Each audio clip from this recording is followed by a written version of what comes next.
Bagaimana hukumnya bila gaplek ditukar dengan beras? Gaplek dengan berat 50 kg dan minta diganti dengan beras sedapatnya, Ustaz. Jenisnya sama atau beda? Gaplek dengan beras sama atau beda? Nah, tadi kalau beda boleh apa tidak? Boleh. Beras dengan gaplek. Wa idza ikhtalafat hadhil asnaf fabi'u kaifa syi'tum idza kana yadan biyadin. Jika jenisnya berbeda, maka juallah atau tukarlah sekehendak hatimu dengan catatan ada serah terimanya. Lah, gapleknya jenengan serahkan, berasnya diserahkan, ijolan boleh. Tidak harus sama takarannya karena jenisnya berbeda. Jenisnya beda. Jenengan bawa gaplek 50 kilo, sana bawa beras 1 kilo, serah terima. Boleh karena jenisnya berbeda.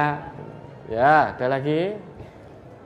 Apakah dosa riba bisa terhapuskan dengan memperbanyak sedekah, Ustaz? Dosa riba itu terhapus dengan catatan dia tobat berhenti total. Ya, jenengan riba terus sedekah, terus riba terus sedekah terus, ya sama saja. Apalagi uang sedekahnya hasil dari riba, nggak diterima oleh Allah, maka dosanya berhenti total. Fantaha, faman ja'ahu mau'idatum mir rabbi fantaha falahu ma salaf wa amruhu ilallah wa man ada faulaika ashabun nar hum fiha khalidun yamhaqullahu riba wa yurbis shadaqat. Dan seterusnya itu, maka berhenti. Di Ali Imran 134 itu, walladzina fa'alu fahishatan aw dzalamu anfusahum dzakarullaha fastaghfaru lidzunubihim wa may yaghfiru dzunuba illallah wa lam yusirru ala ma fa'alu wa hum ya'lamun. Coba diingat itu 134, 135. Dosa apapun kita berhenti total, mohon ampun kepada Allah, kemudian tidak melakukan lagi perbuatan itu. 134 sampai 35 saja. Ya, kita 103 ya, mari. Saya baca dari 133. Wasari'u ila maghfiratin min rabbikum wa jannatin 'arduha as-samawati wal ardu 'iddat lil muttaqin alladzina yunfiquna fis sarra'i wad dharra'i wal kadhiminal ghaidha wal 'afina 'anil nas wallahu yuhibbul muhsinin walladzina idza fa'alu fahishatan aw dzalamu anfusahum dzakarullaha fastaghfaru lidzunubihim wa may yaghfirudz dzunuba illallah walam yusirru ala ma fa'alu wa hum ya'lamun. Dan bersegeralah kamu kepada ampunan dari Tuhanmu dan kepada surga yang luasnya seluas langit dan bumi yang disediakan untuk orang-orang yang bertakwa, yaitu orang-orang yang menafkahkan hartanya baik di waktu lapang maupun sempit, dan orang-orang yang menahan amarahnya dan memaafkan kesalahan orang. Allah menyukai orang-orang yang berbuat kebajikan, dan juga orang-orang yang apabila mengerjakan perbuatan keji atau menganiaya diri sendiri, mereka ingat akan Allah, lalu memohon ampun terhadap dosa-dosa mereka. Dan siapa lagi yang dapat mengampuni dosa selain daripada Allah? Dan mereka tidak meneruskan perbuatan kejinya itu, sedangkan mereka mengetahui. 136-nya, nah ini untuk diampuni dosanya. Kalau dia berhenti dari perbuatan keji, berhenti dari mendolimi diri sendiri, berhenti dari kemaksiatan, termasuk berhenti dari perbuatan riba, karena Allah, ya, ingat Allah, kemudian mohon ampun pada Allah, istighfar, mohon ampun pada Allah, mengikuti perbuatan dosanya itu dengan berbuat baik sebanyak-banyaknya, maka apa balasannya? 136-nya. Ulaika jazaohum maghfiratum min rabbihim wa jannatun tajri min tahtihal anharu khalidina fiha wa ni'ma ajrul amilin. Mereka itu balasannya ialah ampunan dari Tuhan mereka dan surga yang di dalamnya mengalir sungai-sungai, sedang mereka kekal di dalamnya, dan itulah sebaik-baik pahala orang-orang yang beramal. Ya, mendapatkan ampunan dari Allah dan kelak diizinkan oleh Allah untuk menjadi penghuni-penghuni surga, dengan catatan berhenti total dan jangan mengulangi, jangan melakukan lagi, sehingga adamul isror, ketiadaan terus-menerus dalam dosa. Kalau sudah datang peringatan, sudah berhenti. Kita hanya punya kewajiban berhenti. Berhenti. Kemudian dengan berhenti mohon ampun pada Allah dan tidak terus mengulangi dan tidak kembali lagi, maka itulah yang akan diampuni dosa-dosanya oleh Allah. Ada lagi.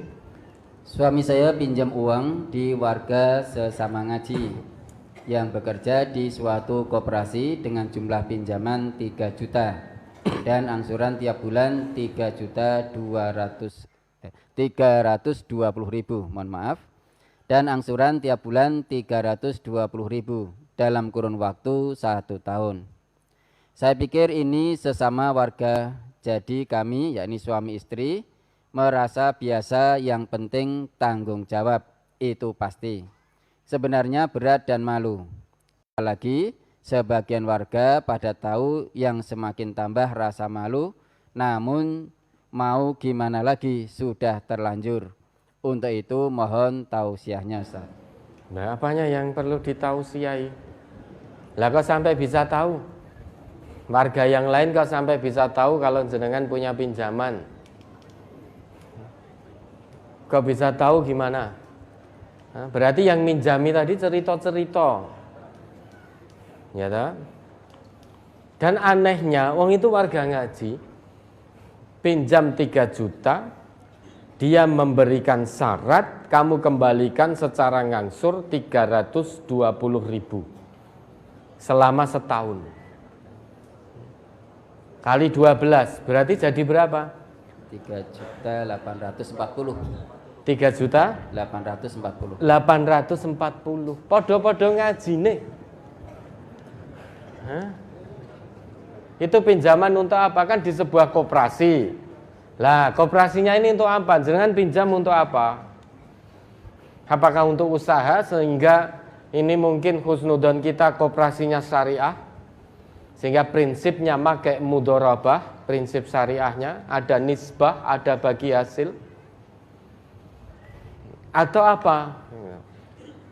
Tetapi kalau itu koperasi tidak diatur dengan prinsip syariah, apalagi uangnya sendiri, uang pribadi kok mensyaratkan mengembalikan 320 kali 12 kayak DE warga ngaji, berarti ini ya sama dengan rentenir. Ya toh, dia ngaji ya tak silihi duit pribadi ning balekno nyicil ya 320 ping rolas. Ya sama Bang Titil. Terus ngajinya untuk apa? Gue patut-patut. Ada satu syarat menjadi warga ngaji di MTA yang tidak boleh ditawar-tawar. Apa itu aturannya? Mengamalkan hasil kaji. Kalau tidak siap mengamalkan hasil kaji, maka tidak perlu ngaji di MTA. Ya, karena untuk menjadi warga ngaji di MTA ada satu syarat yang tidak bisa ditawar, yaitu mengamalkan hasil kaji. Nah sekarang kalau ngaji di MTA tidak mengamalkan hasil kajinya, terus fungsinya ngaji untuk apa? Kalau ngaji tidak berfungsi, maka wis ora usah ngaji. Cari tempat ngaji lain. Kalau di MTA ada aturan itu. Harus mengamalkan hasil kaji. Kenapa? Karena itulah perintah Allah. Perintah Allah. Jadi ngaji ini orang monggo kulaan ilmu, orang monggo pinter-pinteran. Namun setelah paham, amalkan. Meski baru satu ayat yang dipahami. Karena ilmu tanpa amal ibarat pohon tanpa buah, gak ada manfaatnya. Jenengan paham Quran dari A sampai Z, Z sampai A, ning ora diamalke, tidak akan panen nanti di sana. Beda paham satu ayat, diamalkan betul, nanti akan ada yang dipanen di sana. Nah sekarang pohon tanpa buah, apanya yang mau dipanen? Maka ilmu harus disertai amal. Setelah tahu ilmunya, amalkan. Tahu ilmunya, amalkan. Tahu ilmunya, amalkan. Itu ngaji di MTA. Tujuannya apa? Biar panjenengan kita semua nanti di sana panen.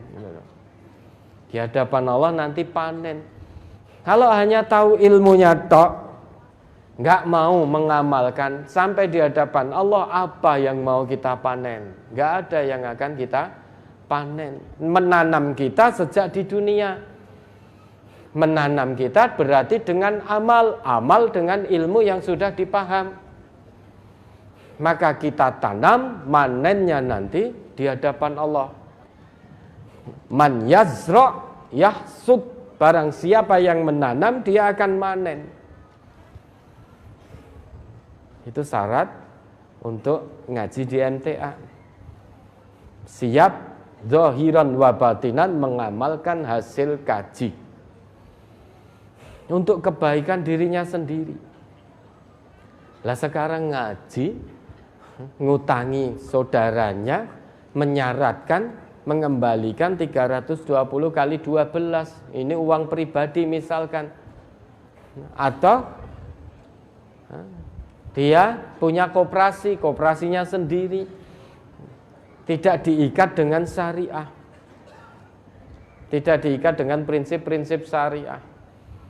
Sesudah itu cerita-cerita, ya toh fulan nyileh aku loh, tak sili, wes tak sili, saya beri keringanan, hanya mengembalikan kelebihan 20 kali 12. Neng anti saya ini orang nyaur.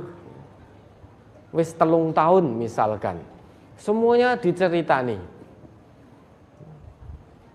Ini ada yang keliru, ada yang tidak pas. Kalau toh memang itu pinjam, beri pinjaman sesuai dengan prinsip syariah. Wis ora sah dicerita-cerita nih, cukup diam, dah. Cukup diam, jangan sampai ada yang tahu. Ya bagaimana sekarang solusinya? Segera jenengan lunasi itu, ya. Segera lunasi, kok ndak tambah cerita ngalor ngidul, nggak karuan. Dan seterusnya jangan pinjam pada yang bersangkutan. Jangan pinjam apapun pada yang bersangkutan. Kalau betul yang jenengan sampaikan. Dan berikutnya, kalau sudah lunas jangan hutang lagi kepada siapapun. Kalau memang tidak sangat-sangat terpaksa, usahalah menjalani amanah kehidupan dari Allah ini tanpa hutang. Biar kita tidak punya hutang, bagaimana caranya? Jadi hamba yang qanaah. Kun qani'an takun ashkaron nas. Kata Nabi begitu, jadilah hamba yang qanaah, niscaya kamu akan menjadi hamba Allah yang paling bersyukur. Kalau belum butuh sepeda motor, ya jangan utang untuk beli sepeda motor. Kalau memang mobil itu belum dibutuhkan, ya jangan beli mobil, apalagi sampai utang. Sehingga menjalani amanah kehidupan dari Allah tanpa hutang. Hati menjadi tenang. Ya, tinggal mari kita sama-sama mengamalkan tanpa hutang. Mungkin ada yang dalam hatinya jawab, "Oh, zaman saiki ora utang kok iso urip." Hati-hati, hutang kalau tidak jenengan sahur menjadi penghalang surga. Meski hanya 1.000 rupiah. Meski hanya hutang 1.000 rupiah, kalau belum diikhlaskan oleh yang memberi hutang, tidak jadi ke surga, terhalang surganya. Meski hanya hutang 1.000 rupiah. Jangan mikir penak itu duit rasa nyambut gawe rasa ini wis pokoknya nyilih diutangi.